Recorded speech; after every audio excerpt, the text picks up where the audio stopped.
Allah, axşamınız xeyir olsun. Mən də hamını salamlayıram. Allah köməyiniz olsun. Çox sağ olun. Yaxşı meyxanə deyənlər telefil tək tanıyır. Şairin fikrini əntiqə fikir tək tanıyır. Məni meyxanə xiridarları şir tək tanıyır. Mən tutub parçalasam çaqqal əlimdən düşmür. Mən tutub parçalasam çaqqal əlimdən düşmür. Mən biraz tərliyənəm, dəsmal əlimdən düşmür. Mən biraz tərliyənəm, dəsmal əlimdən düşmür. Gəlib ortaqlarımı yerimi duraslik gedirəm. Zaten karamda vəziyyətim əmlik gedirəm. Aylıqar 15 ildir bu yolda sakit gedirəm. Qabağıma sən çıxanı siqnal əlimdən düşmür.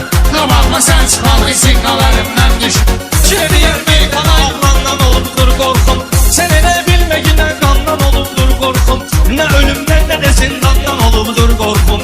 Kəfən əynimdə olur qandal əlimdən düşmür. Kəfən əynimdə olur qandal əlimdən düşmür. Mən bir əsərliyənəm, dəsmal əlimdən düşmür. Mən bir əsərliyənəm, dəsmal əlimdən düşmür. Mən bir əsərliyənəm, dəsmal əlimdən düşmür. Var başqaldaq elə bir qəzəldə saxlayıram. Qardeşim elə mən bulsam əməldə saxlayıram. Mən çörəyi qazandığım sənəti əldə saxlayıram.